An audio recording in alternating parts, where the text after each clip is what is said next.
Good afternoon. Good afternoon. It is my honor and privilege to welcome all to the fall commencement exercises at Beacon College. My name is Dr. Kevin Riley, and I serve as the Vice President of Academic Affairs, and I am truly thrilled to serve as Master of Ceremonies for this joyous event. I ask all in attendance to please stand as our own Beacon voices perform our national anthem.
beautiful job. Thank you, Beacon Voices, and thank you, Lisa Morrow, for leading them so incredibly well.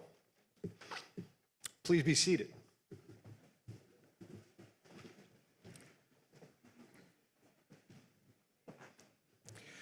We are called together today to recognize and affirm the achievements of the college's fall class of 2025. Just over 36 years ago, a courageous and visionary group of educators and parents founded Beacon College. Today, their influence and guiding spirit are continued by the community's fiduciaries, the college's Board of Trustees. It is my privilege now to call upon Ms. Sarah Flanagan, the chair of Beacon's Board of Trustees, to offer the board's greetings and congratulatory message to our graduates.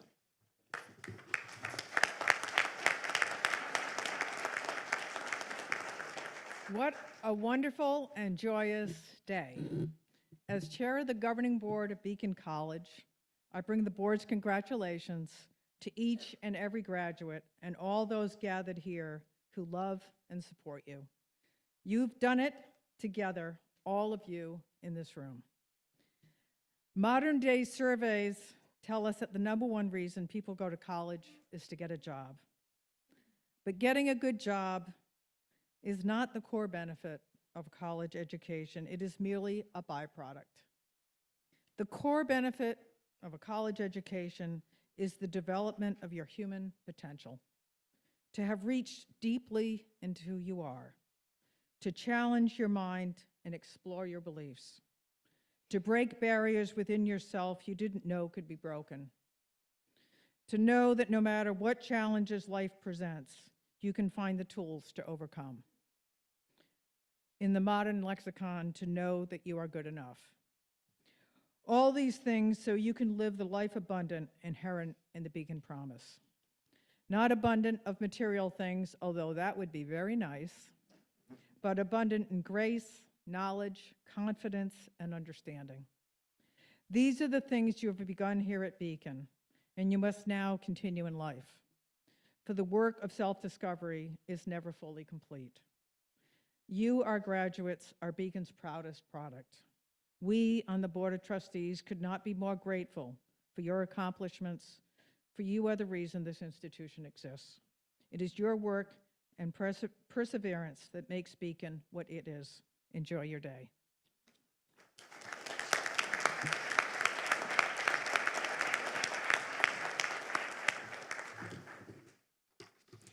Thank you, Chair Flanagan, for your message and for the leadership and vision provided by you and your fellow board members. Today's gathering is testimony to the growth and maturity of Beacon College over the past decade.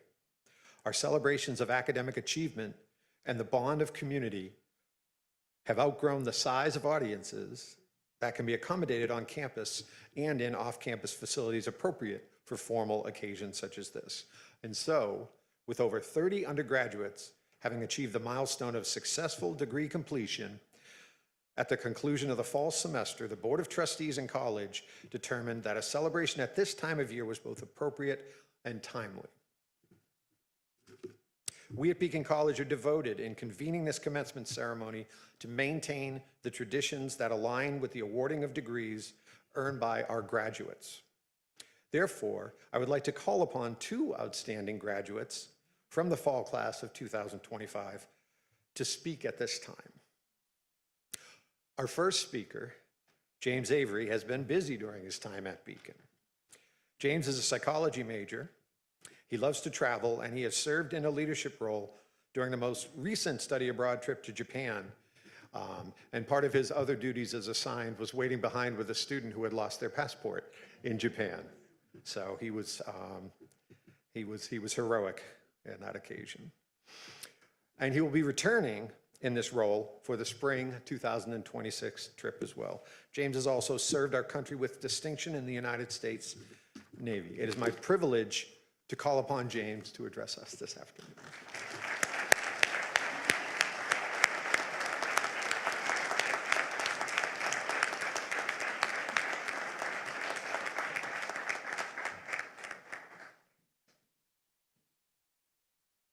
Good afternoon, everyone. Mr. Flanagan, members of the board, Dr. Haggerty, Dr. Riley, faculty, family and friends, and the class of 2025. My journey in education has been challenging, to say the least. On my very first day of school, I suffered an embarrassment that gave me actually a lifetime nickname and a phobia for education, like a fear of education. But yet here today, I stand on my last day of school filled with joy and happiness. While attending high school, I was fortunate to have an older sister, Josephine, starting her career as a special education teacher. Of course, educators understand you, and my sister totally understood me. She mentored me. She provided the necessary tools and encouragement so I could be successful in education and life.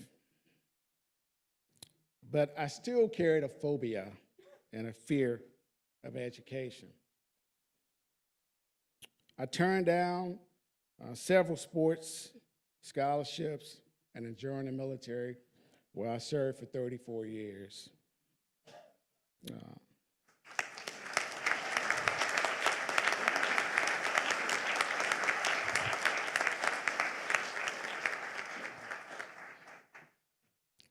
I still, even after serving, of course, most veterans suffer something. I suffer from post-traumatic stress disorder and traumatic brain injury. Yet I kept my promise to my sister, to my family, to my children, to make sure that I graduated. Over the years, I tried to complete my degree at 4 different colleges, 4. All of those colleges, they falsely advertise their disability support, their support services, and failed to deliver the proper, adequate support for me to be successful in college. So that was 4 colleges. I refused to give up, though. In my subconscious mind, I had this old folk saying that walk the road and don't stumble, tote the load and don't grumble. I discovered Beacon College through research and just pure willpower. And then once I discovered it, I had to convince a whole lot of people to let me come here and attend Beacon. So I arrived in December of 2022. I moved down from Maryland at my own expense, still with the fear and the phobia of education, right? In my very first semester, I was assigned a learning specialist who had a military background, Dr. Bodick. She quickly adjusted my ego and attitude for success. After settling in and establishing trust and confirming that Beacon College is truly who they say they are, I developed a growth mindset, Dr. K. I set my goals on leaving a legacy similar to the first 3 students that enrolled in 1999. I set somewhat of a legacy. I was fortunate enough, as Dr. Riley mentioned, to be on the Beacon College first ever inaugural study abroad in Japan under the leadership of Dr. Fleming and Mr. Fallon. My legacy here at Beacon is not complete, I assure you. But it has been an amazing journey. I landed in a very amazing place here with some very unique people that took me in and mentored me and put me in a very nice place. I arrived with doubt and fear, and I graduate today with joy, confidence, happiness, and knowing exactly who I am as a person. I made a full circle in life. A lot of people can't say that. College has made my dreams come true for me, removed the fear of education, rehabilitated my post-traumatic stress mindset, and prepared me for a new role in psychology and counseling. I'm prepared to help others like others have helped me. I'm forever grateful for Beacon College, for giving me a chance to pursue my goals and my dreams. I would like to thank all the amazing psychology professors led by our chair, Dr. Martinson, the incredible support staff, my children, Justin and Jasmine, my son-in-law, Michael, my sisters and brothers, family and friends, for making the journey to celebrate me. To my awesome classmates of 2025, I thank you for allowing me to be part of your journey. And I salute you all. Thank you.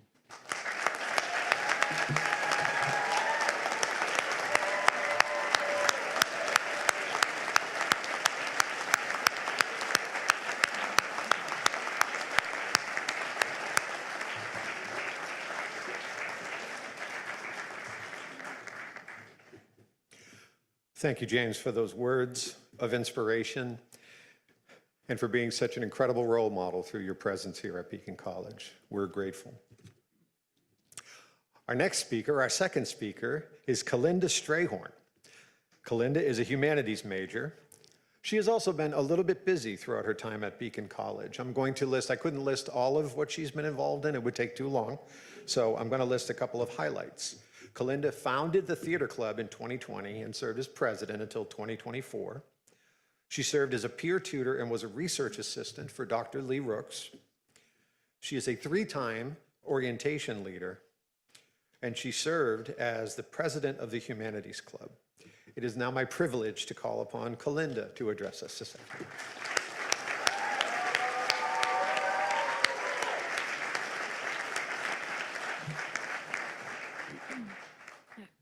Hello and good evening, everyone. My name is Kalinda, and I am so honored to be here with everyone. I want to first start off with the biggest thank you to everyone who flew or drove all the way out here in the middle of the week to see us graduate. Thank you very much. Those who are watching from afar as well, I also thank you. Now, fellow graduates, let's celebrate the fact that we made it.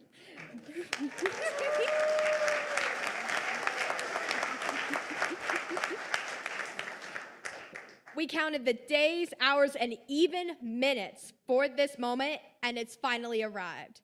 This is a huge accomplishment to have made it this far, and I should definitely know, considering I almost wanted to drop out every semester. Here's the thing, though. I didn't drop out solely because of the community this school has. I remember starting Beacon. I mean, you all know the cliches of being scared and nervous. Those were all there. But I also thought my LD was going to make me stand out in the worst of ways. I tried to stay hidden, I avoided big friend groups, and I just wanted to leave.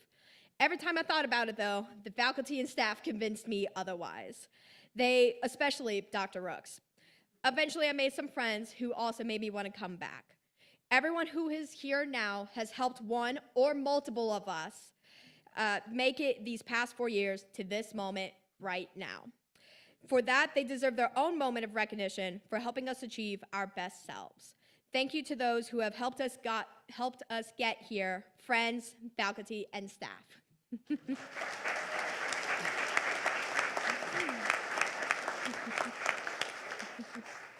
Now, I owe my own specialized thank yous to 2 individuals that are the reason for me being here. To my mama, I thank you for helping me find this place, and always saying, just one more semester, and then you can leave, and never actually meaning it. You always pushed, even when I pulled. You are my ultimate inspiration and my best friend. I love you. My mama always told me I could do whatever I wanted and has helped me become who I wanted to be. My other thank you is dedicated to the love of my life, Zach. Thank you for keeping me on track through my hardest moments here. You were always the person I could lean on, even when we were just friends. You always showed up for me. Now, 2 years later, you still show up for me, even after you've graduated from here. From the times you helped do my laundry while I was doing my capstone, to the quiet moments where you helped me cherish my present, and for always being the loudest cheerleader in every room I've entered. I truly thank you.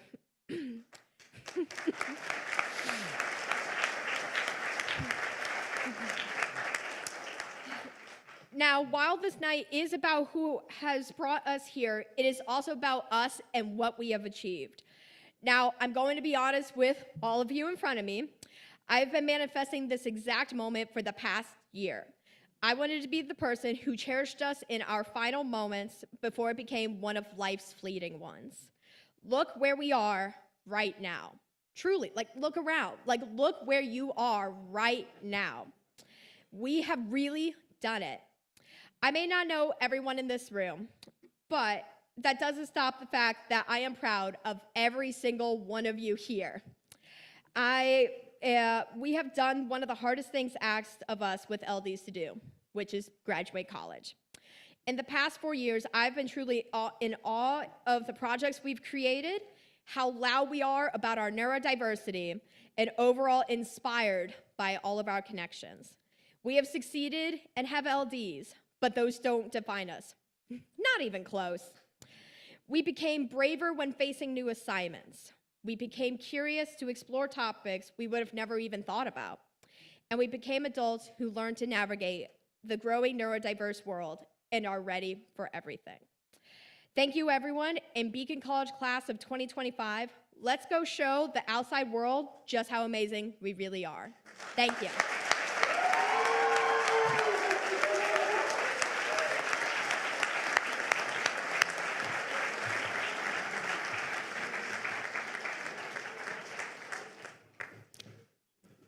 Where's Kalinda's mom?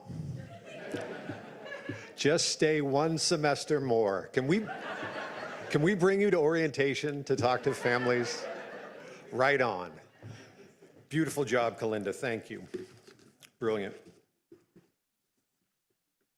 I now call upon Mr. Jim Larimore to please rise and proceed to center stage.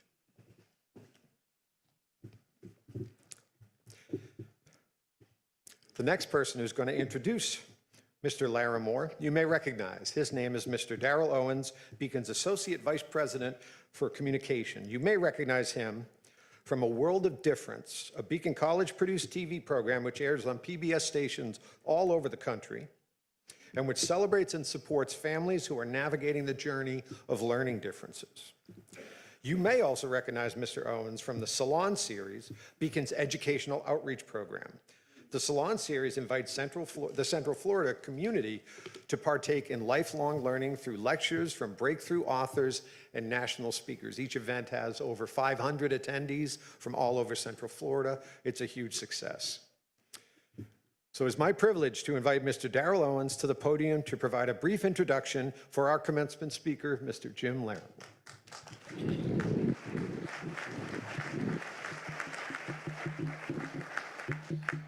Good afternoon, everyone. Jim Larimore is a strategic leader whose career spans higher education, philanthropy, and the nonprofit sector. Guided by the belief that anyone can learn just about anything under the right conditions, he served as a student affairs leader at Stanford University, Dartmouth College, Swarthmore College, and New York University, Abu Dhabi, in the United Arab Emirates. At the Bill and Melinda Gates Foundation, Jim led post-secondary success initiatives in research, reinventing financial aid, and innovations in personalized advising and learning, including the foundation's largest single investment in education, the $1.6 billion Gates Millennium Scholars Program, a 20-year initiative that supported 20,000 high-achieving, low-income students of color. At ACT, a national nonprofit leader in research and assessment, Jim established the Center for Equity in Learning.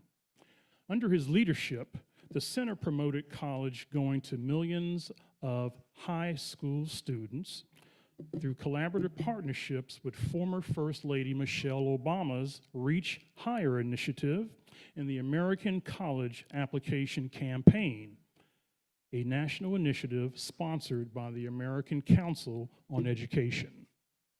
Jim also leveraged ACT's National Student Survey research capacity to support groundbreaking work on topics including housing and food insecurity among high school students, student perceptions of school safety, unequal access to school-based extracurricular activities, and college prep courses and social mobility.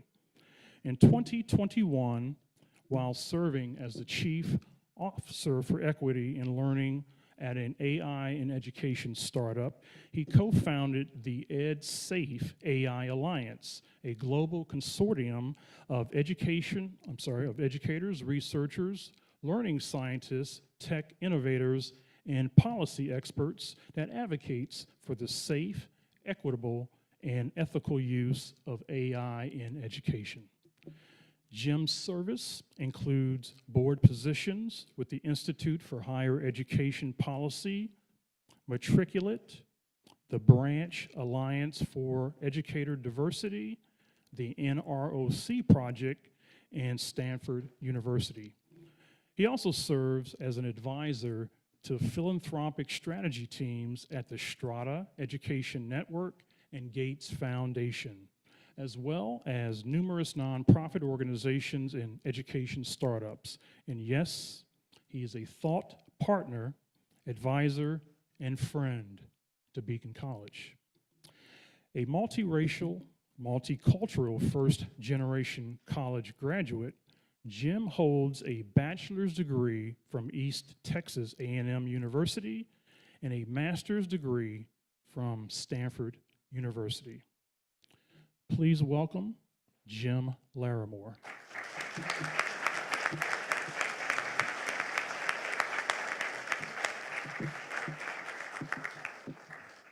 I can never get used to introductions like that, and you're about to hear why. So, President Haggerty, Beacon trustees, faculty and staff, families and friends of the graduates, and certainly not least, graduates in the class of 2025.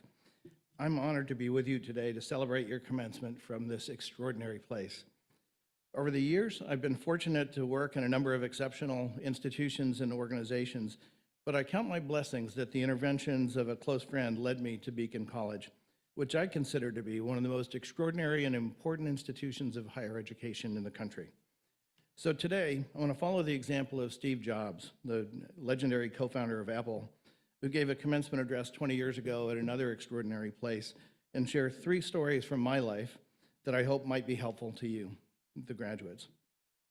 The first story is about perspective, which it turns out is easier to find when looking back on one's life than it is when you're preparing to take those initial steps into life after college. Sorry about that. But here's what I wish someone had told me at my own graduation. You will be blessed to meet some very interesting people over the next 40 years. And if you're fortunate to get to know them as friends, you'll be surprised to learn that so many of them in their early 20s were just as clueless as you might feel at that age.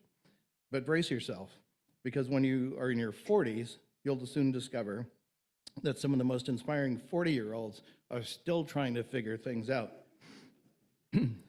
So be patient with yourself, and don't worry if you don't have a specific plan yet for how your future will play out. If you've learned some things about learning how to make and keep friends, how to join a group or help someone else to do so, and how to ask for help or advice as comfortably as you might give it, you'll be just fine. The truth is that some aspects of your life will only make sense when you look back to consider the impact of your choices, your actions, and your relationships. It's hard to discern such things when your life story appears to be rising or falling or making an unexpected 90-degree turn towards something you might not have imagined or even considered possible. That's how my life has gone. You might not be able to see into the future, but hopefully this place has taught you to look off to the horizon, to imagine the place where your interests and your strengths converge, and where your desire to make a difference will help you to overcome any uncertainty or discomfort or resistance that you might encounter. Being clear about your intentions and knowing that you're loved, that you are and always have been enough, can give you strength and sustain you along the way. My improbable life is a result of my father, a career soldier, 22 years, not 38, and the youngest of 7 kids born to my Comanche grandmother and the Scots-Irish Texan farmer grandfather, and my mother, the 5th of 6 children born to my Japanese grandparents in Tokyo in the years between the Great Depression and World War II. My father, who grew up in a small town in the dusty plains of West Texas, was one of more than 16 million Americans to serve in World War II.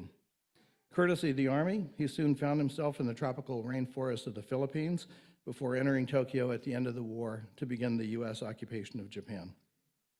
Against all odds, my parents met a few years later, fell in love, and married in Tokyo before, again courtesy of the Army, my mother left her family and the only country that she had ever known, and together my parents created a multiracial, multicultural family with 4 children born on 3 different continents at a time when relationships like that were still pretty rare. In terms of perspective, my siblings and I didn't know, as we were growing up, that our family was different in any way, though we learned that over time. And each of us became quite adept in our own ways at being the new kid, whether that was at school or in our neighborhood. And though neither of our parents had the opportunity to continue their own education beyond high school or even middle school for my dad, they raised their kids with the expectation that we'd work hard and do our best in school and eventually go to college. So we did. In my case, that meant showing up in college with no real understanding of what it meant to be in college, or how it differed from high school, or how that experience might connect to anything that came after college. Excuse me. Once again, I was the clueless new kid who needed to figure things out.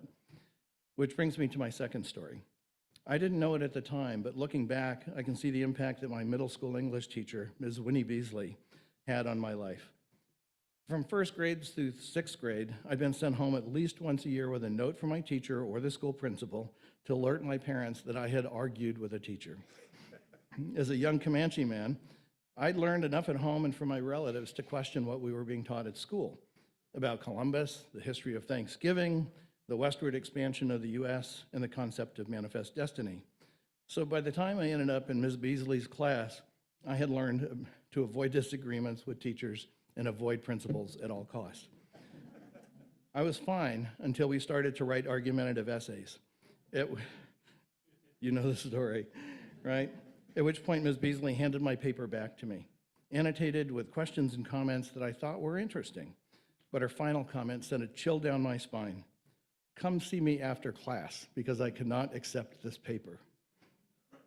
Now, keep in mind that I was about 5 feet tall at the time, and Ms. Beasley towered above me, or so I imagined. And she had a commanding presence in the classroom that I later learned was like the demeanor of her father, the only black colonel on the nearby Army base. I was terrified. Very calmly, Ms. Beasley reviewed the expectations for the assignment, a clear argument backed by evidence. She pointed out that I'd done a decent job of presenting evidence in support of my position, but that my conclusion seemed to be holding something back. In a moment of desperation, I tried being honest. I told her that I'd learned from experience that teachers didn't always appreciate my opinions. She seemed surprised at my directness, and after what felt like an eternity, she handed the paper back to me, telling me that I had a week to rewrite the paper, and that if I had a voice, I needed to learn how to use it. For most of that week, I agonized with how to put into words what I really thought and why, and not to dance around my conclusion in the hopes of placating my teacher enough to avoid a confrontation. To this day, I can't remember a single word that Ms. Beasley wrote on my revised paper, but I do remember what I detected as a slight, sly grin on her face when I watched her read my final paragraph. So what I wish for you is that your time here has helped you to clarify what you think and why, and that once you've formed an opinion, that you'll continue to hold it lightly enough that you can continue to examine it, and perhaps even modify it if you come across a better argument. Why? Because in all human history, you are unique. You are the only you that has ever existed in the history of this universe. And your insights into ways that the world needs to change so that you and others who might share some similarities with you can experience the world and reach your potential can only come from your ability and willingness to teach and coach and influence the rest of us. You have a voice, and I hope you will use it. In hindsight, I can see the path that connects Ms. Beasley's challenge to use my voice to my career as a change agent and catalyst for change in education, where I advocated for an approach to education that embraced learner variability in its many forms and sought to adapt institutional behavior and our preferred approaches to teaching to better match the needs of the diverse students we enrolled. In his book, The Myth of Average, Todd Rose wrote about an investigation into the reasons why so many military jets were crashing when our armed forces transitioned from propeller-driven planes to jets after World War II. The military blamed the companies that built the planes. The companies that built the planes blamed the military for poor pilot training, until a clerk noticed something strange in the data used by the companies who designed the cockpits of the jets. The cockpits were designed to accommodate pilots whose height and arm length and leg length and other measurements were the average of all the pilots who they measured.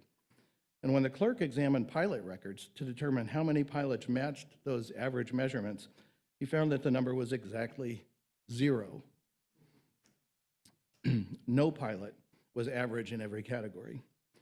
Over the past century, we've taken largely the same approach to designing our schools and lesson plans and assessment methods and wraparound support services, which makes you something of a test pilot in determining how we can adapt our learning environments and processes to better meet the needs of a larger and more diverse learner population.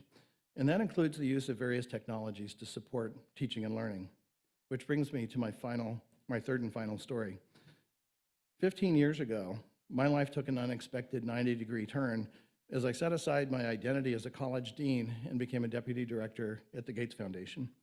And 5 years ago, after a decade of working on issues related to education technology, I co-founded the global EdSafe for Education Safe AI Alliance, which brought together, as Daryl mentioned earlier, practitioners, researchers, learning scientists, data scientists, policy and advocacy experts, and tech innovators, and brought them together under one roof to have a deep conversation with each other. The shared focus that we had was figuring out how to use AI and other technology tools safely and responsibly in education. And what I learned in that work is that the same habits and skills that helped me join or create new communities in the past and to engage a diverse group of peers and learning about each other's perspectives and beliefs served me well in this new frontier as well.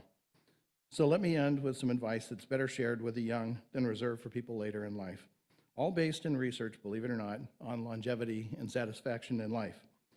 There are 3 key areas where people, and this is not on the test, so you don't need to worry about taking notes. There are 3 key areas where people who report a significantly higher level of satisfaction in life differ from those in their later years who are significantly less satisfied. Number 1, people who make time to serve others tend to be more satisfied with their lives. Physiologically, serving others releases pleasure chemicals in our brains that make us feel happier. And that probably makes sense given that our species evolved as social beings where our likelihood of survival has always reinforced that we're mutually dependent.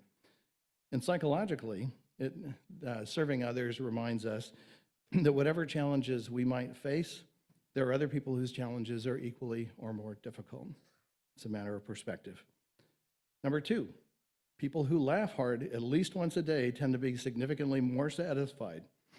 Laughing hard causes you to breathe in more deeply, and in doing so, it releases pleasure chemicals in your brain as well, which means, and I apologize for anyone who might be pre-med, laughter really is the best medicine, except maybe for actual medicine, right? And the third comment, in case anyone needs a reminder, people who prioritize relationships over material goods or status tend to be more satisfied with their lives. As history has shown us, your things cannot love you back, and nobody ever looks back on their lives and wishes they had one more day to go to work. But we do look back and treasure the time that we spent with people who have mattered in our lives. So in the years to come, as you think back on your time in this special place, I hope your memories will be vivid and full of joy. Each of you will be remembered here. And as you go away with old, good friends. But the world needs you, so it's time to begin anew. Thank you, and congratulations.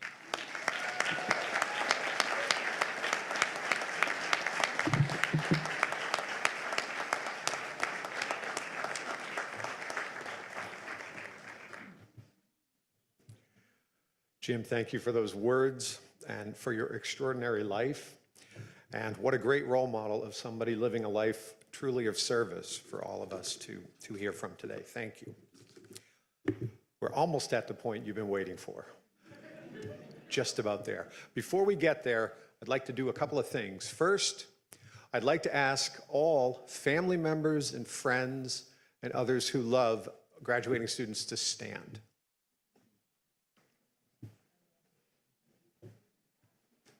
Students, you're at the end of one extraordinary journey and the beginning of another, but you did not travel this journey alone. Please thank those who are here for you today and who have been here for you always.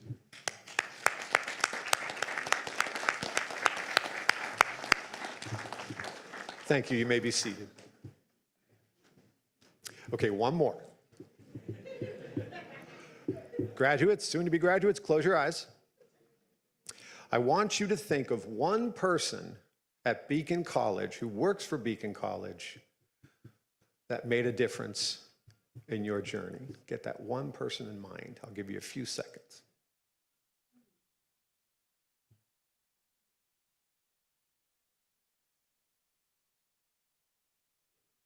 Okay, we got it. It's possible that you thought of a faculty member from Beacon College whose expertise is exceeded only by their caring. It's possible that you thought of a learning specialist who truly serve as the hub of a student's wheel during this incredible time of life. Maybe it was a career advisor. Maybe it was someone in our extraordinary student affairs team who are literally there for you always. Maybe it's somebody from the transitions team who were there before you even began your journey here at Beacon. Maybe it was a community educator. Maybe it's somebody at Sodexo who feeds you. There are some other people that you might not have interactions with that make such a difference here at the college to help this experience be best. And maybe, just maybe, it was the person standing to my left, Ms. Carrie Santal, the registrar, who, let's thank her specially.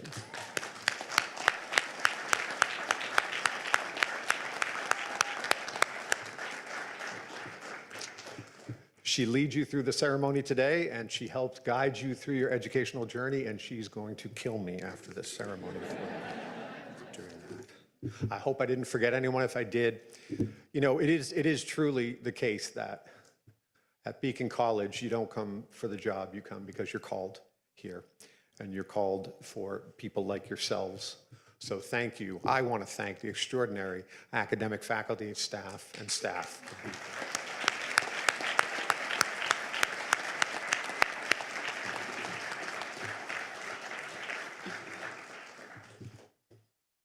Okay. We now prepare to affirm and celebrate in a very public way the achievements of our soon-to-be distinguished alumni, Beacon College's fall class of 2025. Yeah, sure.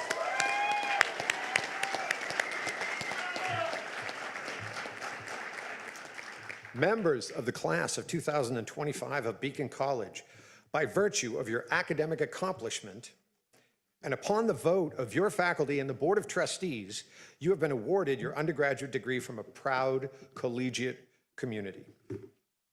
To all gathered here, it is now my privilege to present the fall class of 2025 at Beacon College.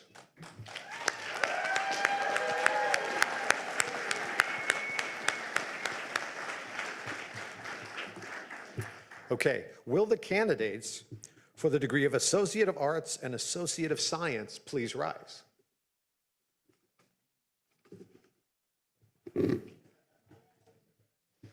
President Haggerty, on behalf of the faculty of Beacon College, I take great pleasure in presenting to you the candidates for the degrees of Associate of Arts or Associate of Science, each of whom has fulfilled all academic requirements for these degrees.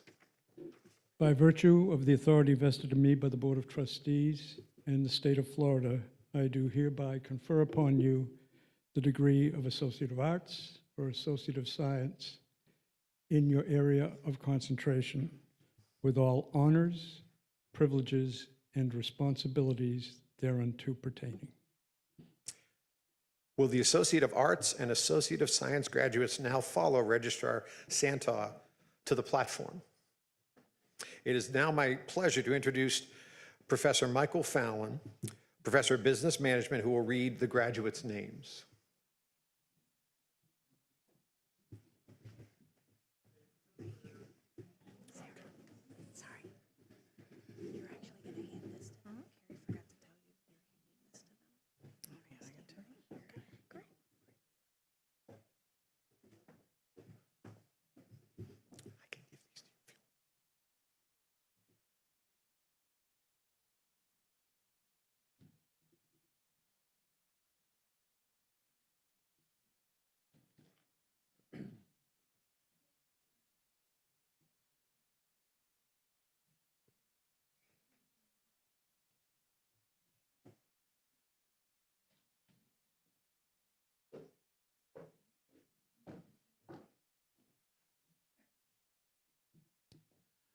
Associate of Arts, Human Services, Savannah Helena Grace Dorsey.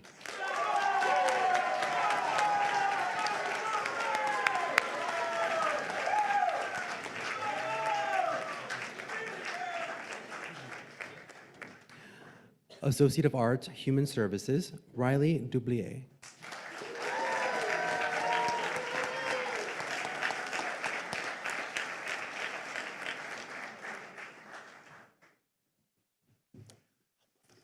Associate of Arts, Humanities, summa cum laude, Autumn Belier.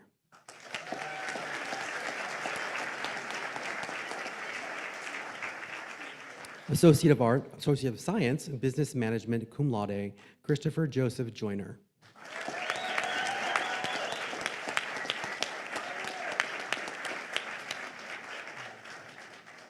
Associate of Science, Business Management, Lucas Alexander Kolaxis.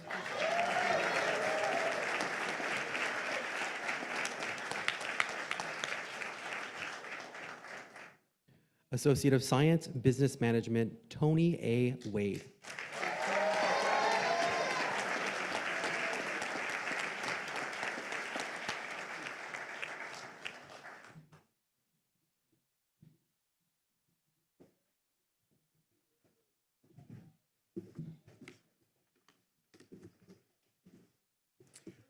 All right, congratulations to the Associate of Arts and Associate of Science degree recipients of Beacon College's fall class of 2025.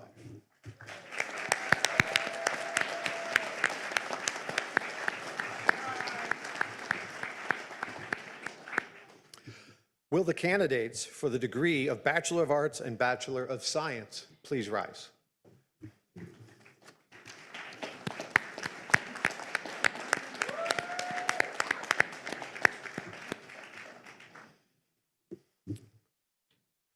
President Haggerty, on behalf of the faculty of Beacon College, I take great pleasure in presenting to you the candidates for the degrees of Bachelor of Arts and Bachelor of Science, each of whom has fulfilled all academic requirements for these degrees. By virtue of the authority vested in me by the Board of Trustees of Beacon College and the state of Florida, I do hereby confer upon you the degrees of Bachelor of Arts and Bachelor of Science in accordance with your concentration, with all honors, privileges, and responsibilities thereunto pertaining. Will the Bachelor of Arts and Bachelor of Science graduates now follow Registrar Santaw to the platform?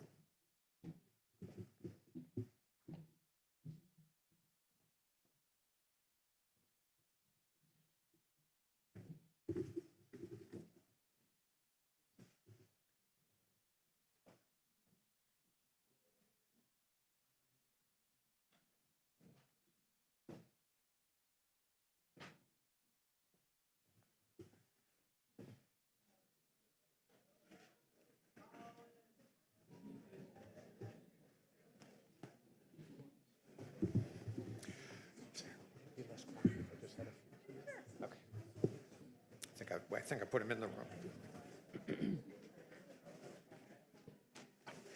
That's okay.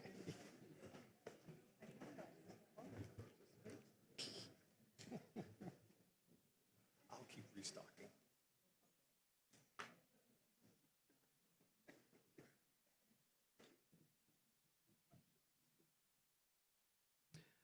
Bachelor of Arts, Psychology, summa cum laude, James E. Avery.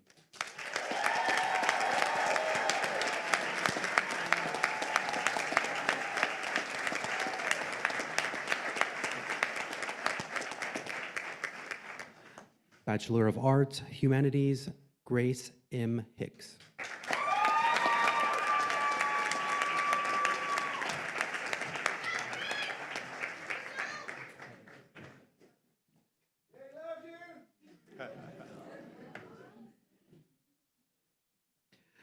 Bachelor of Arts, Studio Arts, Julia Raven Pregno.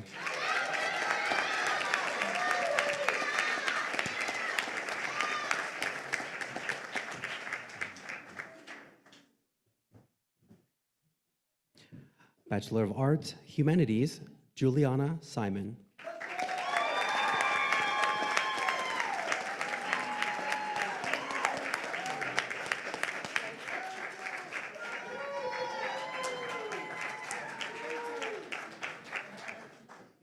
Bachelor of Arts, Humanities, summa cum laude, Kalinda Sue Strayhorn.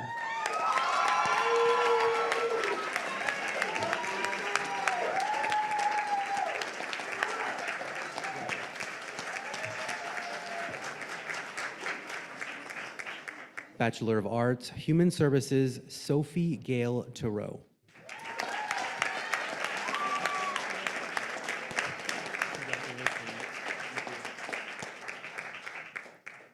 Bachelor of Science, Business Management, Jackson Bevier.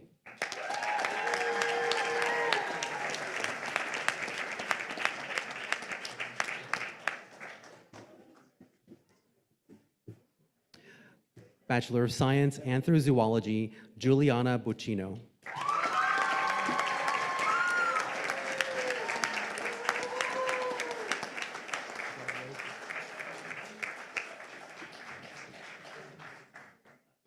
Bachelor of Science, Business Management, Olivia Calamita.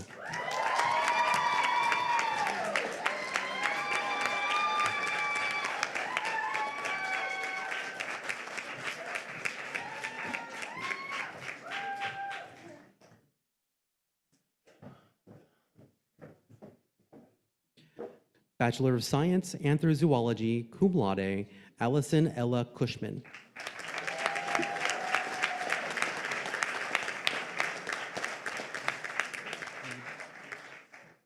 Bachelor of Science, Computer Information Systems, Michael Gabriel Deeb.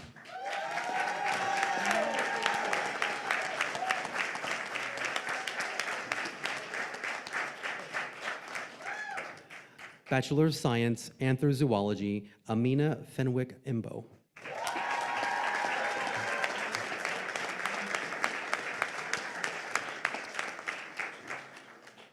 Bachelor of Science, Anthrozoology, magna cum laude, Andy Michael Haynes Hohen.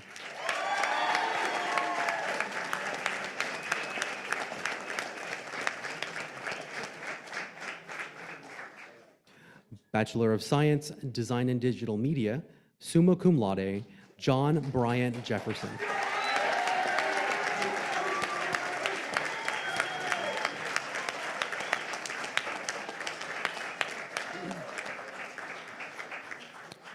Bachelor of Science, Business Management, Asher Evan Jones.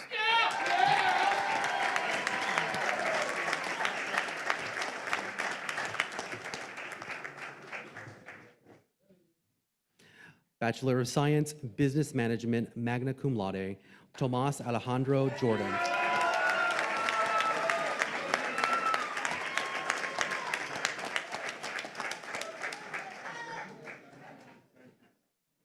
Bachelor of Science, Business Management, Jacob Marcus.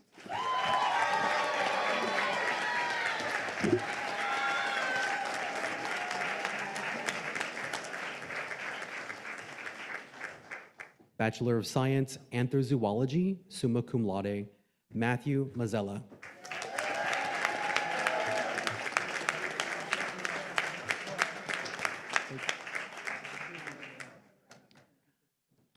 Bachelor of Science, Anthrozoology, summa cum laude, Colin McLaren.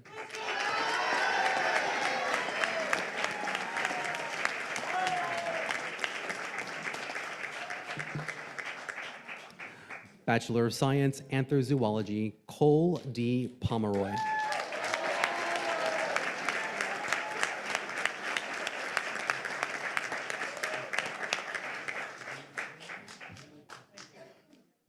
Bachelor of Science, Anthrozoology, cum laude, Zimri Postel.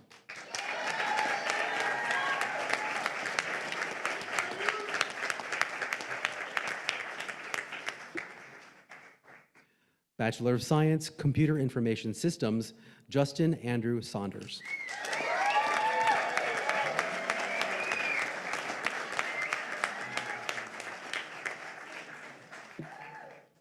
Bachelor of Science, Computer Information Systems, Jaden Anthony Robert Romero.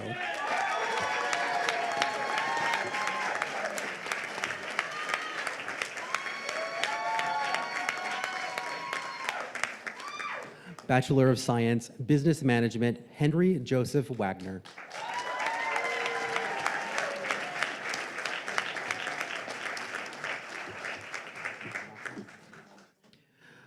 Bachelor of Science, Design and Digital Media, Natanel Wasserman.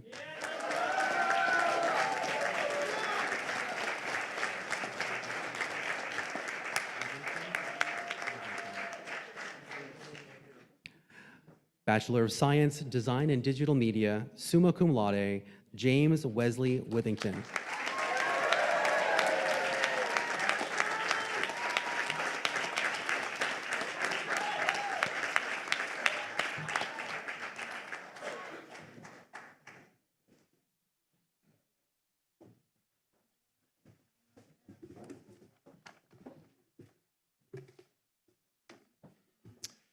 Congratulations to each of the Bachelor of Arts and Bachelor of Science degree recipients of Beacon College's class of 2025.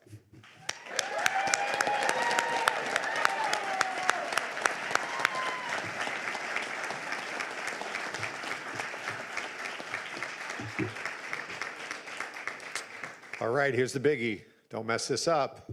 You may now move the tassels from the right side of your cap to the left.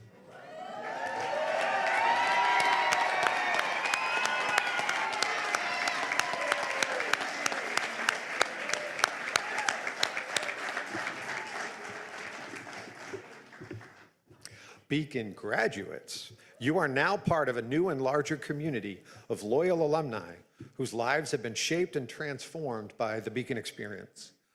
One of Beacon College's alums, Ms. Heather Reed Daly, who graduated in 2014 and works for Beacon as the Assistant Director of Student Involvement and Leadership, is here today to welcome you to the Alumni Association. It is my privilege to invite Heather to the podium.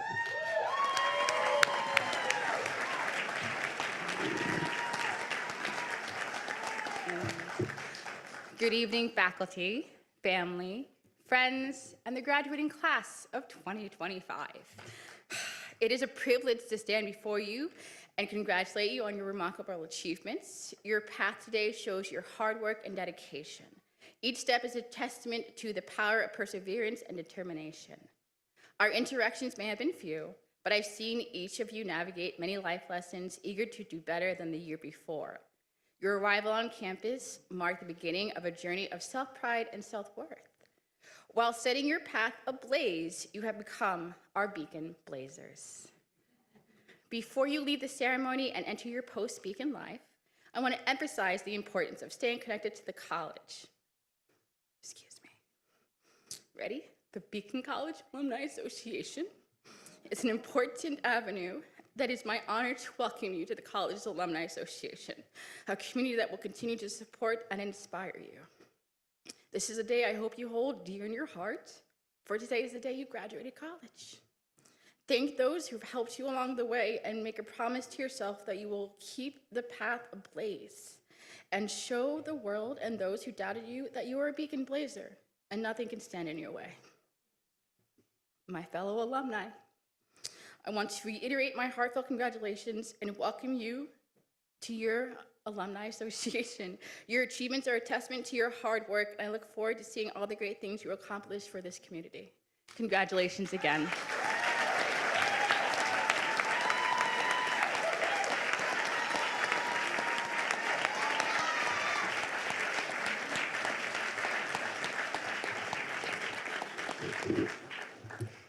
Well, Heather, you made some of them cry, so well done.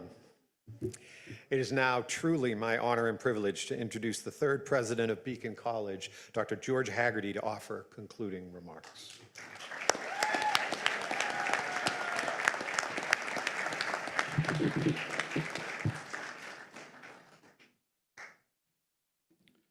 I'll only be an hour or so just get comfortable.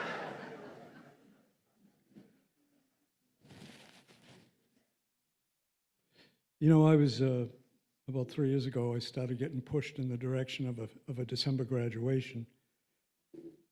And you should know that in 2014, the first graduating class I had, there were 34 members. There are 32 of you here. And it reminds me of the intimacy of those moments, and it kind of draws me back to an institution that has not changed its mission, its direction. And I apologize to everybody who I told we're not going to do it, because this is a wonderful event, and I'm very happy that you can have your diplomas immediately upon graduating, finishing your program. I'd like to start out by saying, because of my eyes, where's James? James? He's up front? Oh, James is up front. Absolutely remarkable. Your life story is one for the ages. And we are so very proud to have you as one of our graduates, because you have been tested and you have prevailed and you have given us the most magnificent example I can possibly think of for Beacon College, so thank you.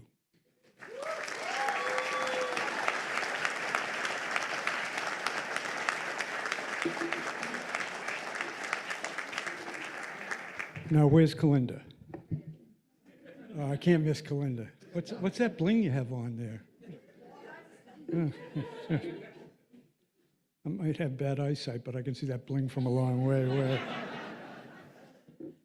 Kalinda, I have watched you every year tell me that you're not coming back next year. And every year I get a little frightened. And Dr. Oksana tells me not to be frightened, she'll be back. And thanks, Mom, I really appreciate that. But you were a tiger. You did so many things for us. Not only the kind of events that you helped put on and the clubs that you were involved in and some of which you led, but also you're a wonderful peer to this group of students and the class that will also be graduating in May 26. So thank you for everything that you did for Beacon College, and I think that you represent all of the graduates here in a way that we all should be enormously proud of. So thank you, Kalinda.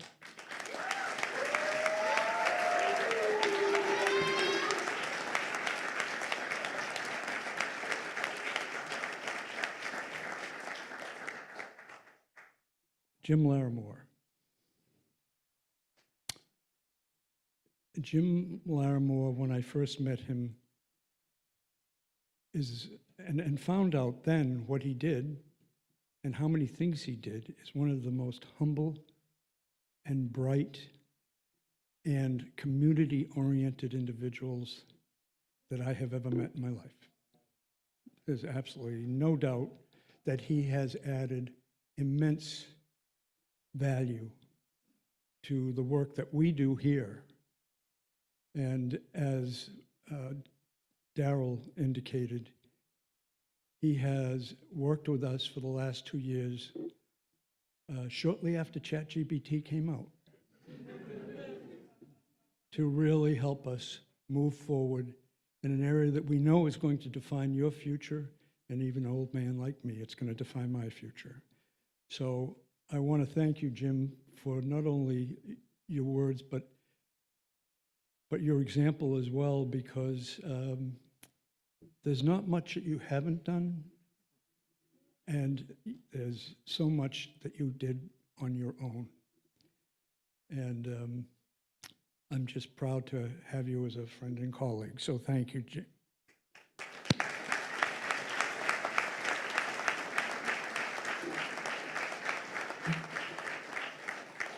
So the last group will probably kill me for this, but they're my bosses, okay? I just want to let you. The Board of Trustees is elected to guide this institution. They receive no compensation. They are here for the love of the mission. And so you met our chair, Sarah Flanagan. And Sarah, if you could stand.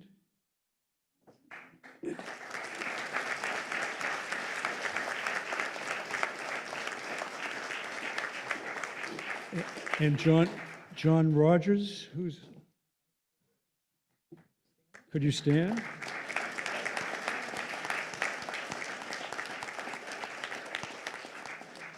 Who's that? Janet Morrow, where are you?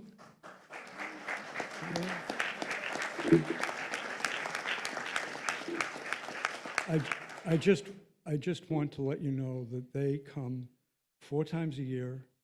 They spend 2.5 days here. In addition to that, they spend countless hours on the phone, on Zoom calls for committees, because the institution that you see here is a vital and growing institution in difficult times, simply because we have the wisdom and counsel of this Board of Trustees. So thank you.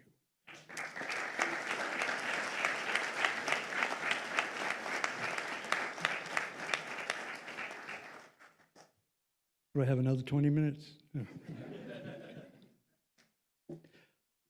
I just want to speak to you, the fall graduates of 2025,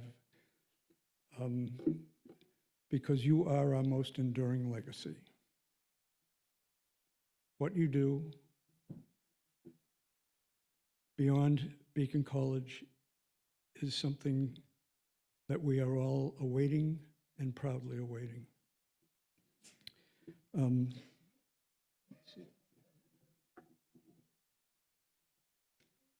So you probably never seen this on campus, but when I'm at an airport or when I am on in an unfamiliar area, this is a white cane.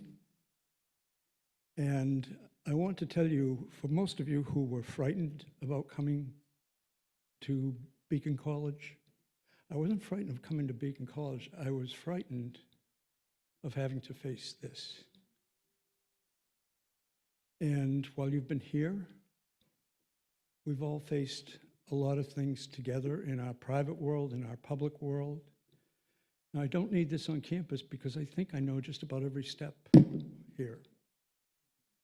And if I know you by your voice, because I've been, I think, well trained in the early days. But there's something that you don't know, and the faculty doesn't know, and so I want to talk to you about this.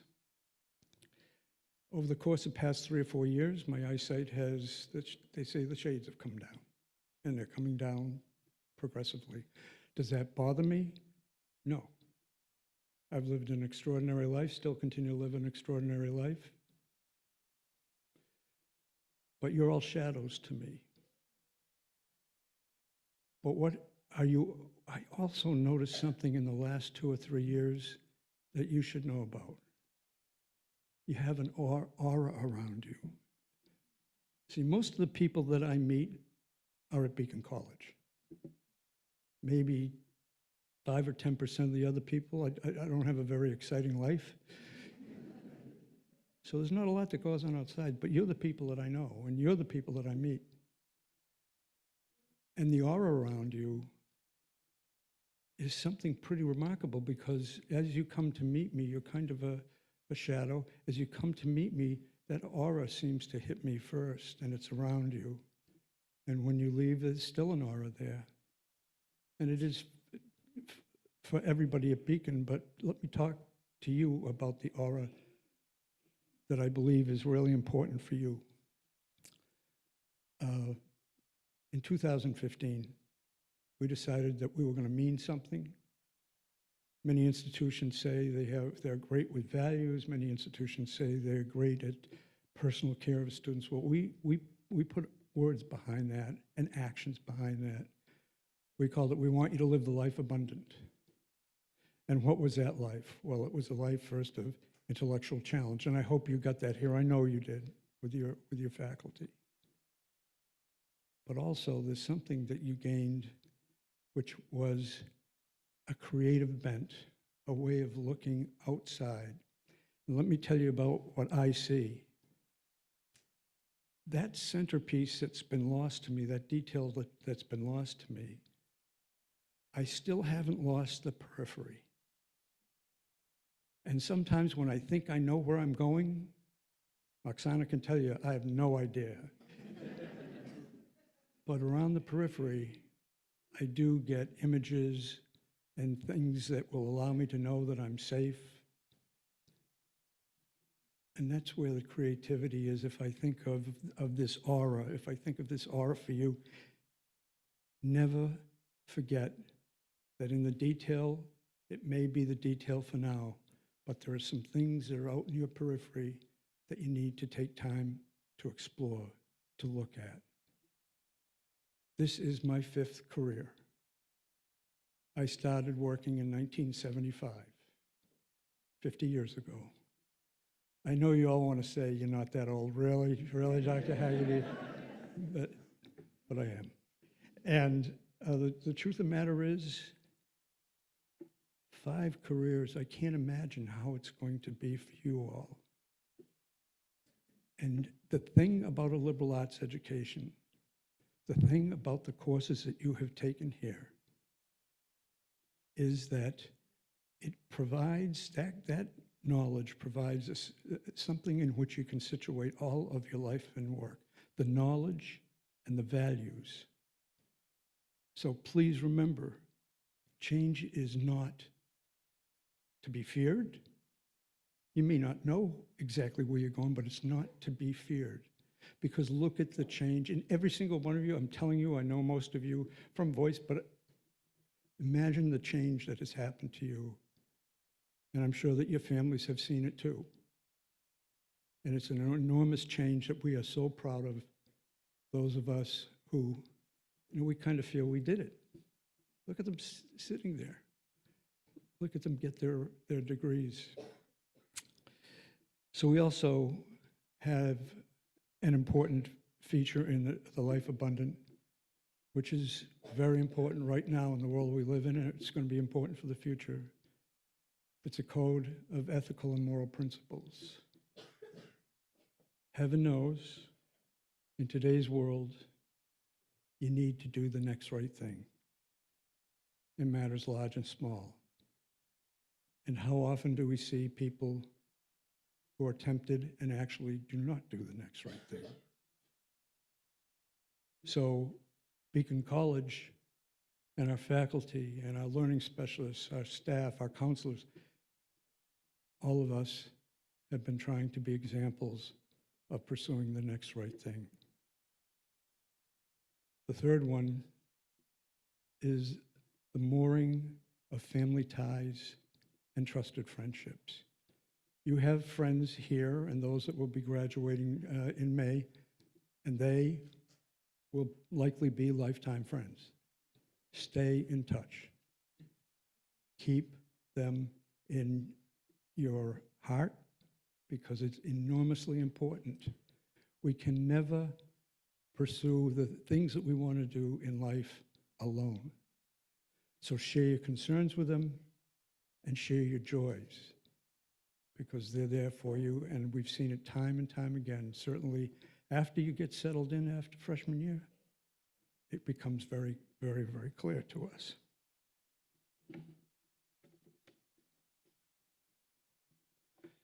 You know, the story is, with my eyesight, you should know this.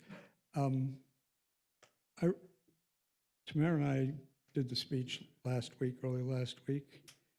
I have 4 speeches, none of which I can read. So you're getting my best stuff right now. I just want to let you know. We have wellness. And the wellness that we're looking for you in this life abundant is mental wellness, social wellness,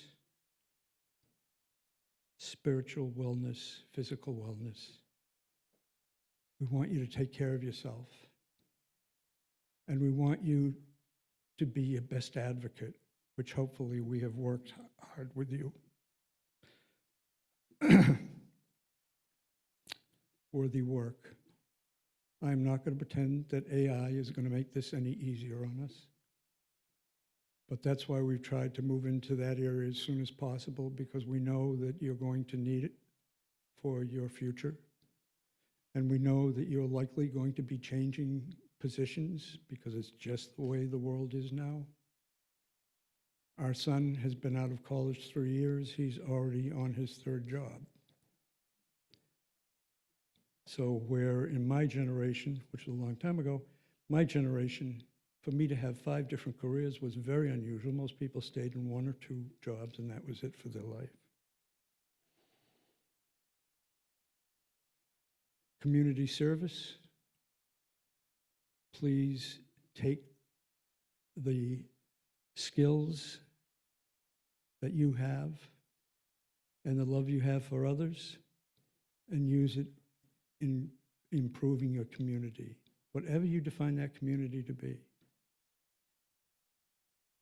It does help you in the life abundant, and those things sometimes, unfortunately, are things we do for free, no compensation except the great feeling that it is and the sense that you are making your community better.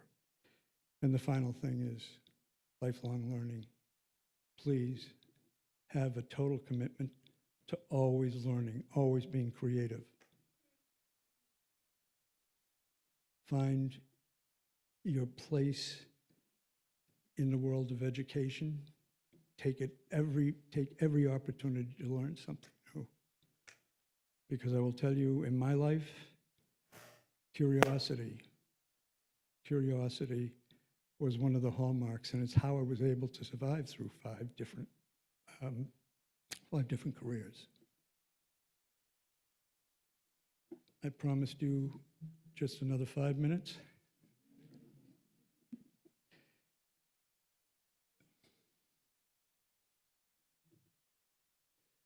But let me try to close it down by saying, heed the call of Henry David Thoreau. So go confidently in the direction of your dreams and live the life that you have imagined. Dear graduates, dear members of the fall class of 2025, live that life well and live that life abundantly. And in the spirit of Bob Dylan, may you stay forever young. Thank you very much.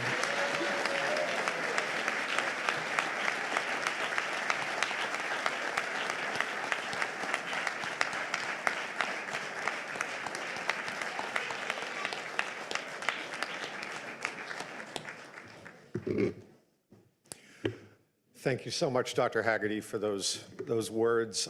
Just so you know, you also made a few students cry, so congratulations. Okay, before we end the ceremony, students, graduates of fall 2025, know this. Although we love our jobs, it hurts our hearts a little bit because we have to say goodbye to some people who have had a great impact on us, and we hope we've had a great impact on. So know this, you will be missed, and more importantly, you will always be welcome and you will always have a home at Beacon College.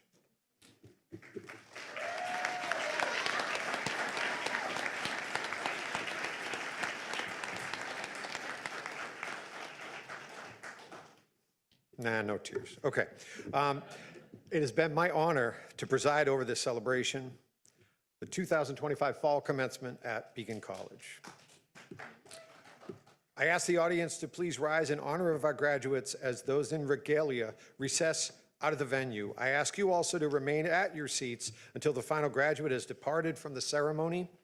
Then there will be ample time for celebrating. I now call the Fall Commencement exercises of Beacon College to a close.